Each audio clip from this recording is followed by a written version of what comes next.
डोकलाम चीन और भूटान की सीमा पर बसा है और यहीं पर भारत और चीन की सेना आमने सामने है। भारत के साथ भूटान की कुल 699 किलोमीटर लंबी अंतर्राष्ट्रीय सीमा में असम के साथ भूटान का 267 किलोमीटर की सीमा रेखा है। असम से एकमात्र सामग्रुप जोंगखार शहर के जरिए ही भूटान के अंदर प्रवेश किया जा सकता है।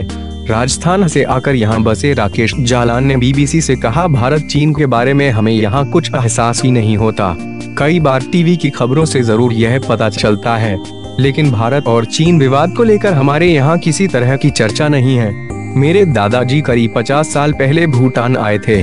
उसके बाद पिताजी आए और हम यहीं बस गए। यहाँ का माहौल हमेशा से काफी शांतिपूर्ण है, काफी दोस्ताना स्वभाव के लोग हैं। ऐसे में हमें कभी यह एहसास ही नहीं होता कि हम भारत से बाहर किसी दूसरे देश में रह रहे हैं। यहाँ कोई असर नहीं। भूटान के दक्षिण पूर्वी हिस्से में स्थित सामग्रुप जोंगखार शहर में सालों से व्यापार कर रहे अधिकतर भारतीय नागरिकों का कहना है कि सीमा विवाद पर भारत चीन के बीच तनाव से जुड़ी खबर पर यहाँ कोई चर्चा नहीं करता, इसलिए उन्हें ऐसा एहसास ही नहीं होता कि भारत और चीन के बीच कुछ चल रहा है। कपड़े की दुकान चलाने वाले राकेश जालान कहते हैं कि भूटान सरकार यदि भारतीय व्यापारियों के लिए मौजूदा कानून में और परिवर्तन लाए तो आगे हमें यहाँ रहने में अधिक सुविधा मिलेगी। सामग्रुप जोंगखार शहर में भारतीय व्यापारियों की करीब 30 से 35 दुकानें हैं। इसके अलावा भूटान के सीमावर्ती फुंतशोलिंग के लेफू जैसे शहर में भी भारतीय लोग सालों से व्यापार कर रहे हैं।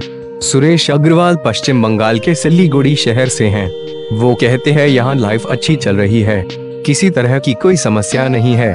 चीन के साथ विवाद को लेकर हमारे यहाँ किसी तरह का हल्ला नहीं है, न ही हमें कोई डर है। यहाँ से छोड़कर जाने का सवाल ही नहीं उठता। मेरा जन्म यहीं हुआ है और मरते दम तक हम यहीं रहेंगे। उत्तर प्रदेश के बलिया से तकरीबन 40 साल पहले यहाँ आकर बसे लल्लू प्रसाद गुप्ता ने बीबीसी से कहा, भारत और चीन के बीच तनातनी या फिर युद्ध के खतरे जैसी किसी भी बात की हमें कोई खबर नहीं है। यहाँ इस तरह की कोई चर्चा भी नहीं है। ऐसी बात दिल में कभी नहीं आती क्योंकि हमारे इलाके भूटान में काफी शांति है और हम पूरी तरह सुरक्षित है। वह आगे कहते हैं, यहाँ तो अब हमारी उम्र बीत चुकी है। जब मैं भूटान आया था उस समय मेरी उम्र 18 साल थी और आज मैं 58 साल का हूँ। अब यहीं पर जीना मरना है। हम चाहते हैं कि भूटान सरकार हमारे बारे में और थोड़ा सोचे।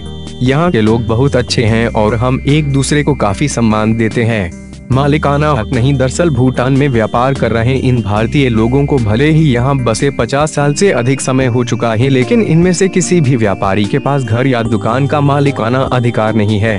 भूटान सरकार ने इन लोगों को दुकान और मकान दोनों ही 1 साल के लिए लीज पर दे रखा है और 1 साल बाद फिर से नया लीज बनाना पड़ता है। लीज के अनुसार कोई भी व्यापारी सरकार की अनुमति लिए बगैर किसी तरह का निर्माण कार्य नहीं कर सकता।